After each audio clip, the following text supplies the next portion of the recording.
Day 68, verses 12 to 14, The Journey Towards the Divine, Part 2. Namaste and welcome to Gita 360.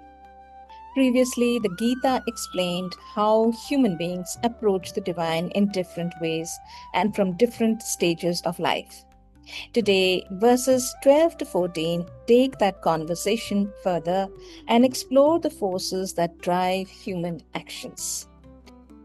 Those in this world who desire success in fruitive activities worship the celestial gods since material rewards manifest quickly.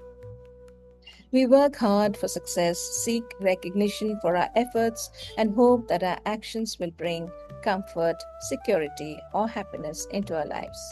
And we pray for these outcomes. That's what the Gita is referring to in this verse. The verse states that those who seek worldly gains worship the celestial gods and seek boons from them. Though these boons are said to be granted immediately, these are material and temporary.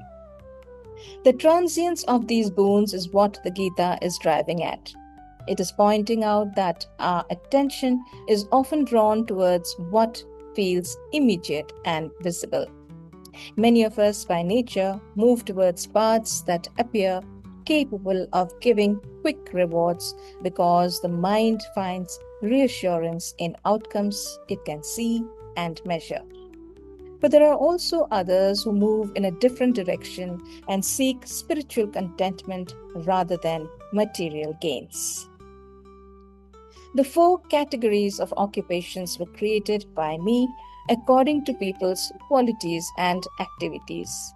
Although I am the creator of the system, you should know that I am yet the non-doer and eternal. What people seek and the actions they perform are often influenced by their intrinsic nature as well as their aspirations in life. In this verse, the Gita talks about the 4-fold order of human beings created according to guna, qualities, and karma, actions.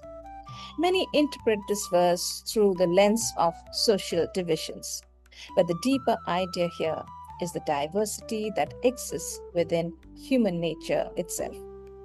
Every individual carries different tendencies, strengths, and inclinations. Some naturally move towards learning and reflection. Some are drawn towards leadership and responsibility. Some feel fulfilled through creating, building, or organizing. Others express themselves through service and support. We continue to see this principle around us even today. Schools, workplaces, organizations, and societies function best when people are able to contribute according to their natural strengths and abilities. Difficulties often arise when roles are shaped only by status, entitlement, or expectations rather than by what people are genuinely suited for. The Gita ends this verse by saying that although the Lord is the creator of this order, he remains the non-doer. Just as the same rainwater falls on different plants and produces different flowers and fruits, the divine provides life and energy to all beings, but individuals ultimately determine how they choose to use that gift and what they choose to seek. There is no work that affects me, nor do I aspire for the fruits of action. One who understands this truth about me also does not become entangled in the fruitive reactions of work. After explaining how human beings seek different things according to their qualities and tendencies, the Gita now draws a contrast with divine action. Although the Lord sustains the world and performs countless actions, he remains untouched by them because there is no personal desire driving those actions. He does not act to gain anything because nothing is lacking within him. And those who understand the nature of this divine action, the lack of desire for outcomes, also become free from the bondage of desire. For them, action slowly starts changing from being a source of burden into a path of growth. Life places countless possibilities in front of us.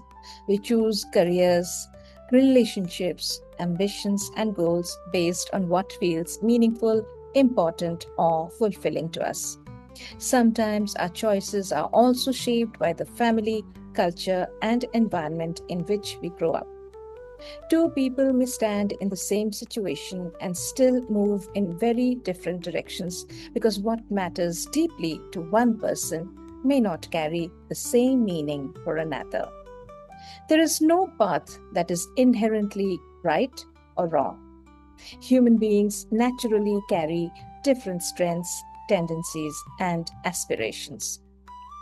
Yet, beneath these visible external differences lies a question that we rarely pause to ask ourselves. What is truly driving the direction of our lives? As life becomes occupied with responsibilities, deadlines, and expectations, our attention shifts towards what's next. We become focused on what we are doing and how we are moving forward, but spend far less time understanding the forces influencing our actions. In contrast, divine action does not arise from lack or personal need. It arises from completeness and from a larger purpose. Perhaps this is what the Gita is asking us to reflect on, the possibility to gradually learn another way of leading our lives. A path where our purpose is our work, not the outcome of it. And perhaps that is how we slowly move closer to freedom and towards the divine itself.